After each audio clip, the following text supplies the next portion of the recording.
Welcome to Conscious Insights, Strategies for Leadership Evolution. Engage in roundtable discussions that spark deep dialogue with executives and thought leaders to advance conscious leadership and explore innovative practices. Join us and gain insights that will elevate your leadership journey. Hi there, and welcome to this next episode of Conscious Insights. I am going to be doing a solo episode today. This is the first time on the Conscious Insights podcast that I have done a solo episode. And part of that is in the second season, and this is the second episode of this season, I really wanted to bring in some of the concepts and teachings that we build upon in order to become more conscious leaders, have this more collective consciousness, and build upon that. And so I've given you in other episodes many different ways and approaches and examples of why people have built companies, the way they lead, et cetera. And then this season kicked off with the founder of Leadership Circle, Bob Anderson, which was our last episode, where we talked a lot about raising the leadership frequency and why we need that. And so I want to build upon that by talking about some of the concepts that I use with clients and teams and organizations and communities to bring this to life for us. And a part of the reason this matters so much, I want to always be sure to say this over and over again, is that we are in an age of complexity with AI and others that we have not yet seen. And so we're navigating as leaders. And I mean leaders that are, leading people and organizations, but we're leading families, we're leading our lives. And in order to be able to navigate the unknown, we need to expand our capacity so we can hold more, and the systems that we're part of can hold more. Embrace the complexity. And so by embracing complexity, it's about moving from an either or to a both and, where paradox and possibility, we can really see those. And as well as just elevating and unlocking the ability for energy and coherence and resilience to flow. And so part of building capacity is what I call the InSight elevation ladder. And the notion of that is you can imagine a pyramid, and and it comes in rungs. And so each one does not necessarily require the next, but it's very, very helpful to have a base of each rung. And the InSight elevation ladder is about individual shift leads to systemic transformation. So I want to talk a little bit more about that. For those of you that are just listening, I'll try to paint the picture. For those of you on watching this on video, there will be some videos to show you some of these concepts. But the InSight elevation ladder, again, it's about like how we build capacity, both in ourselves and in our system. And so the four rungs, and then I'll talk about them one by one, are the bottom rung. The biggest rung is our core wellness. And the next rung up on the pyramid is emotional intelligence.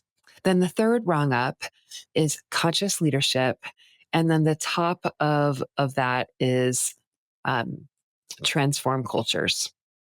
And each rung is really important to building the next. So many times we talk about these elements and we know that wellness is important, and we know that transforming our cultures is important, and we know that emotional intelligence is important, but we don't really connect them together to both our individual self and then our collective system, and how that all goes together. And so I want to paint that picture a little bit for you and give you a couple of exercises.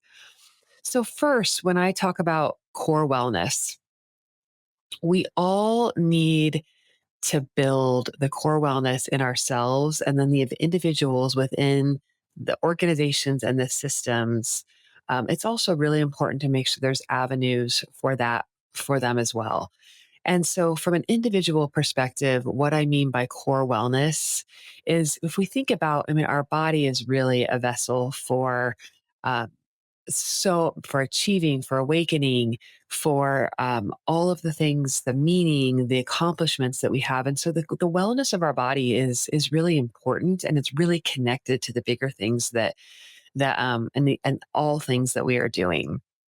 So I'll just talk a little bit about for me and what I mean by core wellness. So things like that feel basic but are really important, like sleep, exercise, nutrition, and in our overall health. And so while each of us are going to have an individual journey, individual challenges, the intentionality to our core wellness as part of the bigger, broader picture that we're part of, both our family, our organizations, and society, it's really, really important to really be intentional about that.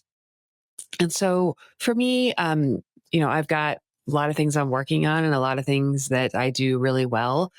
But I feel like it's important that I practice this, especially when this is something so core in the work when I'm working with leaders and organizations and systems. So for me, sleep is a really important thing, and the the need for sleep has never changed. How I get quality sleep has changed over time. And so for my natural body rhythm now is about 9 to 10 p.m. to 6:30, and part of my rhythm is just making sure I follow that, but also I take a couple of supplements at night. That's really part of my rhythm. I take magnesium and ashwagandha. And not only of that ritual of taking that, but also how it works within my body really helps me get that quality sleep. And there are some nights when I don't. And, the rest of the day reflects that, but I need to be intentional of, hey, I didn't get good sleep last night and be aware of that.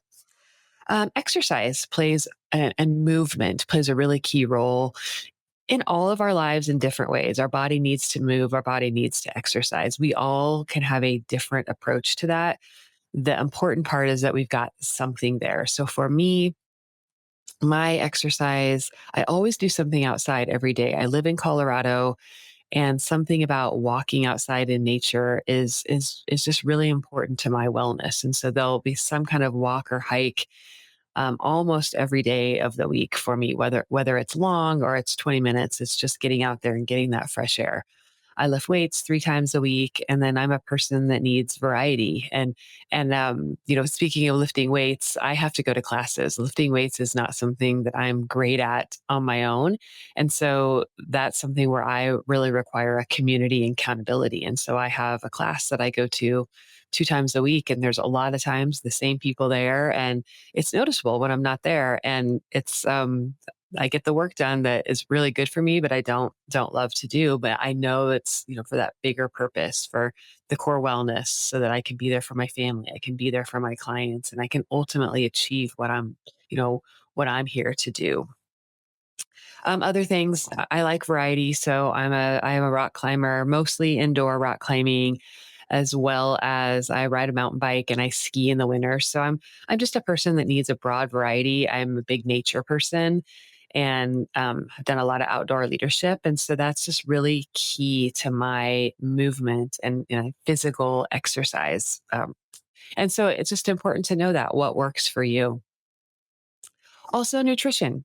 So we are in an environment where it's faster and sometimes easier to get a hold of food that's not necessarily whole food and doesn't really contribute to our core wellness. It happens sometimes. Again, we're not here to say we have to be perfect in order to keep moving up these rungs, but it's just something to pay attention to. I particularly pay close attention to the amount of protein that I'm getting, and the fruits and vegetables that I'm eating, and just the way my body is made up. I need to eat way less sugar and carbs. And so I have to really pay attention to that because I like those things, but my body doesn't really like them. And so just really, that whole food approach. I'm not a vegetarian. My body doesn't do well with that.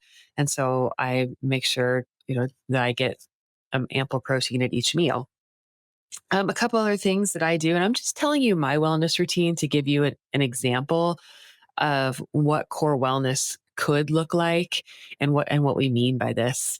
I also get massages about every 4 to 6 weeks, and it's just a really important reset for my body, as well as doing yoga a few times a week. It's just that variety of movement, and then that recovery is really important for my body, and especially I say the recovery. So for me, I'm a thinker and I'm a mover, and so making sure that I'm also getting recovery time is really key to my core wellness. And when I have those all in flow, the next rung is so much more accessible to me, and that's emotional intelligence. How I define emotional intelligence in this sense is that we are aware of ourself and we're aware of the environment and others around us. And with that awareness, we use that to both manage ourselves and manage our relationships.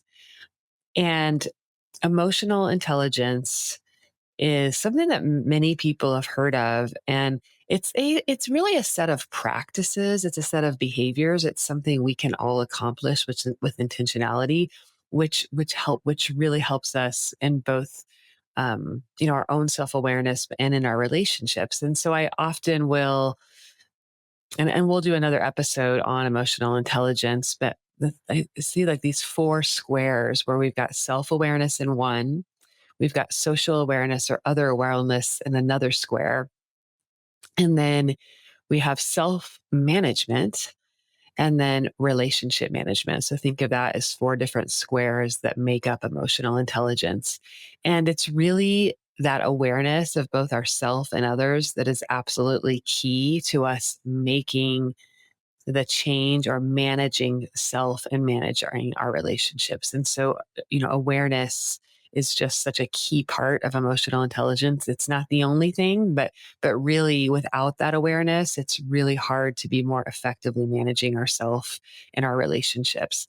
And when some of the things like in self-awareness, a couple of the competencies might be things like confidence and our personal power, where in social awareness, it's things about empathy and our ability to read the room.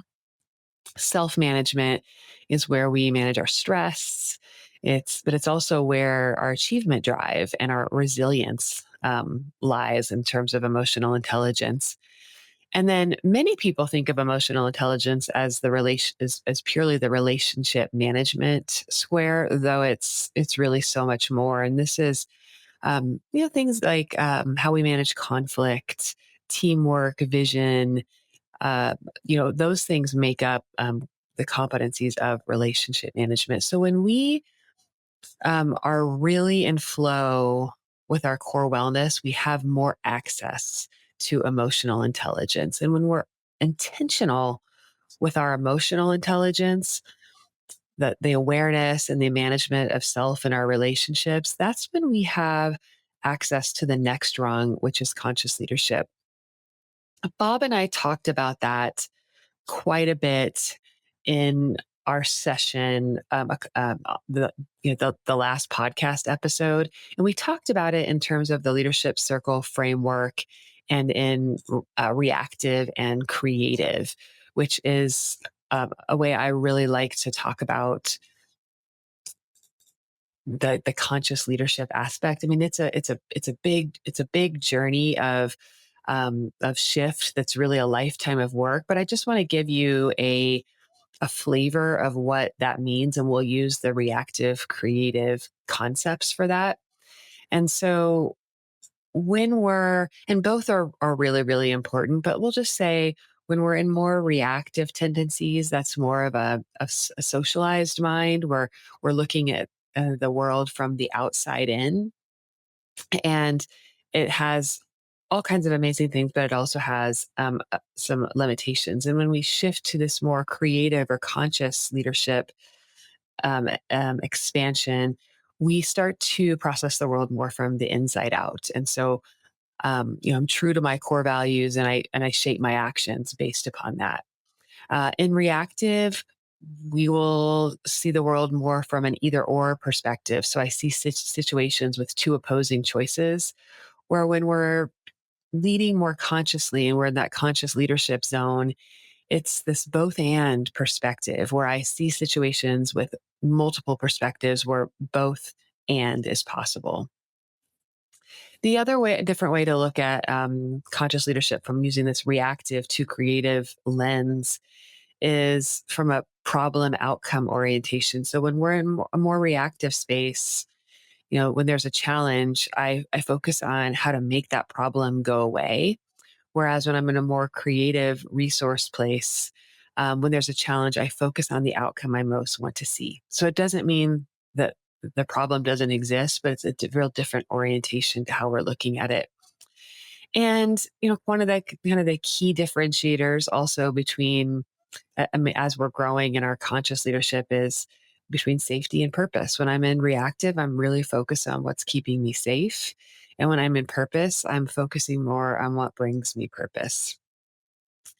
And it is that core wellness and that emotional intelligence that builds our capacity and gives us access to these new frequencies of conscious leadership. And when we build conscious leadership and we build it within ourselves and then within the individuals within our systems, we come to the next rung, which is transform cultures. Another way to look at that is the collective intelligence or the collective shift that we see. And many times we talk about whatever change it is we want to see that's outside of us or that's in our organization or the processes or the way the culture is, whether it's within our organization or within our systems. And we look at that. We're looking at that must change. And it's really these individual shifts that we make consciously within ourselves and within the individuals within let's just say within our organizations, that lead us to be able to access the collective intelligence and really transform our cultures. And really our processes and our culture and the way we relate will look really different in an organization that has much more core wellness, emotional intelligence, and conscious leadership within it than an organization trying to transform without that or separate from that or seeing that as separate. And that's what happens a lot is we do this work separately and we don't necessarily connect them. And so what I love to offer to people in sessions is this exercise is that you draw the InSight elevation pyramid. So how you would draw that is you draw a triangle and the bottom rung is core wellness. The second rung is emotional intelligence. The third rung is conscious leadership. And the fourth is transform cultures. And then on the right side, you mark that as self. And on each area, you rank yourself from 1 to 5, 1 being the lowest, 5 being the highest, where you would rank yourself. 1 to 5 on core wellness, 1 to 5 on emotional intelligence, conscious leadership, and then transform culture. So how you're showing up in the culture you're part of. I know that can be like, what do you mean that's transform cultures when I'm accessing myself? But as you work your way up that, you can kind of start to see that. And then go to the left-hand side and same thing, but put system. And so maybe it's your family system that you want to look at. Maybe it's the organization that you're working in, or perhaps if you don't want to do the full organization, it's the team that you work in, or it could be the community, but it is the system. And you define which system you want to utilize and then rank that from 1 to 5. Where do you see the system as a whole on core wellness? Where do you see emotional intelligence? Where do you see conscious leadership? And take a look and say, how did I rank that? How did I rank myself? How did I rank the system? And then perhaps what's one thing that I am, from a self perspective, is really a gift, is really a strength. And then what's one area I want to really intentionally work on in each of these rungs, and do the same for your system. And that is a great place to start in building capacity for really bringing in a whole new leadership frequency into the system that you're part of. And it really is the path to the bigger collective intelligence and collective change and transformation that many of us want to make, and that we know the world needs, and it's changing no matter what. And so if we can be part of this shift in a really intentional way by connecting ourself and our development to the systems that is a really important path for building the capacity. And so the next episode will be a bit more about the four quadrants of change. And so, the places where transformation happens, but sit with this for a little bit, the InSight elevation ladder, and see like, where is the capacity within me and within my system right now? And where might I have that opportunity to grow that? So I hope this was helpful. I would recommend you can do this as an individual exercise, or you could bring this to your team or your organization and just get a handle on what are a couple of things we could do in order to build the capacity for transformation within myself and within our organizations. Thank you so much for listening today, and I look forward to hearing from you and bringing you more concepts this year as we go through this season of Conscious Insights. For more information, visit insight-cc.com or email us at info@insight-cc.com. We look forward to hearing from you.